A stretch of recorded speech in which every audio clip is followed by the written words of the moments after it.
हरिओम। आज सुनेंगे 3.48 पतंजल योग सूत्र।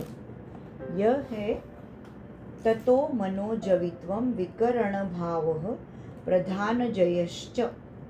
ततः यानी उसकी वजह से, मनोजवित्वम यानी मन के वेग से, विकरण भावः यानी इंद्रिय के उपकरण के बिना, प्रधान यानी मूल प्रकृति, जयः च एंड, च यानी एंड, उसकी वजह से यानी इंद्रिय जय प्राप्त होने की वजह से योगी मन के वेग से, मतलब तत्काल और इंद्रिय के इंस्ट्रूमेंट्स के बिना मूल प्रकृति पे जय प्राप्त करता है। तो इसका एक्सप्लेनेशन देते हुए अगाशे सर ने बताया है कि इंद्रियों का कार्य जो है वो सीमित है। जनरली जो इंसान रहते हैं वो इंद्रिय के माध्यम से ही काम कर सकते हैं। जैसे हम जैसे लोग हैं तो हम आँखों से देखते हैं, कानों से सुनते हैं, तो जो अपने इंद्रिय है उससे ही काम कर सकते हैं। तो इसका मतलब कि विविध प्रकार के ज्ञान के लिए हमको अलग अलग मीडियम की ज़रूरत रहती है। तो ये इंस्ट्रूमेंट्स हमको यूज़ करने पड़ते हैं। मतलब हमारा ज्ञान सीमित है कि इंद्रिय जन्य से जितना आएगा उतना अपने आप से नहीं आता है।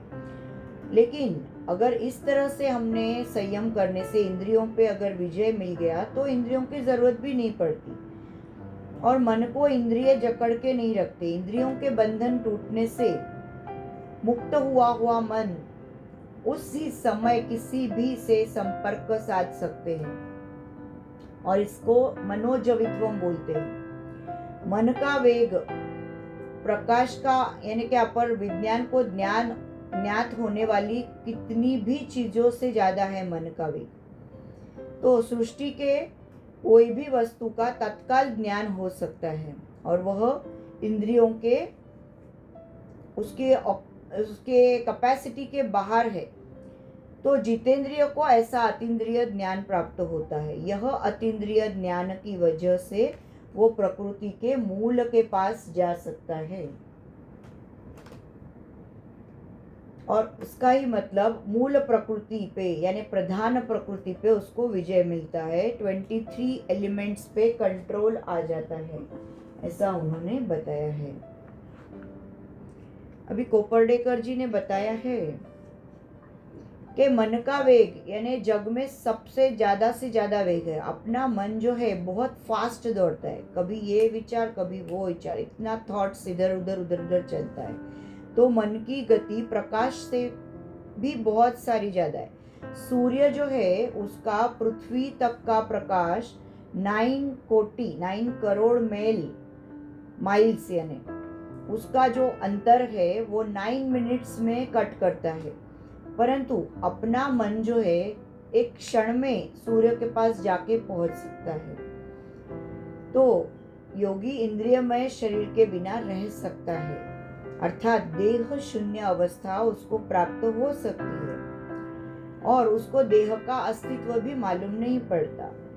तो प्रकृति पे जय मिलाना यानी प्रधान जय, ऐसे पतंजलि मुनि ने बताया है। तो योग मार्ग से इंद्रिय जय हमको प्राप्त हुआ, यानी प्रकृति के ऊपर जय मिलता है। इस सूत्र में संयम से योगी प्रकृति के रजोगुण और सत्वगुण इन पे प्रभुत्व मिलाता है, ऐसे बताया है। प्रकृति के जो सारे सत्व रज तम इन तीनों घटकों पे अगर योगी ने संयम किया तो वो उसको जय प्राप्त होता है, और प्रकृति जय या प्रधान जय मिल गया, ऐसे हम उसको बोल सकते हैं। तो प्रधान जय होना यानी सिद्धि की परमावधि है। प्रधान जय होने के बाद कोई तत्व ही जग में नहीं बचता कि जिसके ऊपर योगी को जय मिलाना प्राप्त हुआ है, ऐसा उन्होंने बताया है। और उन्होंने बताया है स्वामी आनंद ऋषि जी ने कि इसी को विकरण भाव ऐसे भी बोलते हैं। इंद्रिय जो है उसको योगी चाहिए वैसे मतलब टर्न नहीं कर सकता, तो ये जो सिद्धि हमको प्राप्त होती है तो इंद्रिय पूरी तरह से अपने कंट्रोल में होते हैं। तो योगी की इच्छा होने के बिना वह इंद्रिय कार्यरत नहीं होंगे। इंद्रिय अभी प्रत्याहार की अवस्था में होते हैं, यानी प्रति आहार, तो बाहर के सेंसेस से बाहर दौड़ते नहीं है बाहर के विषयों की तरफ, तो वो इंटरनल हो जाते हैं।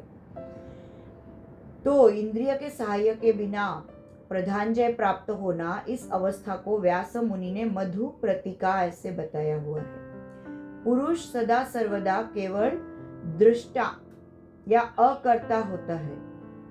निर्बीज समाधि के बाद योगी के जीवन में जो जो होता है वो यदृच्छा की वजह से होता है और उसमें योगी का व्यक्तिगत कर्ता भाव नहीं होता। तो सांख्य का ज्ञान इससे थोड़ा अलग है, लेकिन ऋषि पतंजलि ने यही बताया हुआ है, ऐसे इन्होंने बताता है।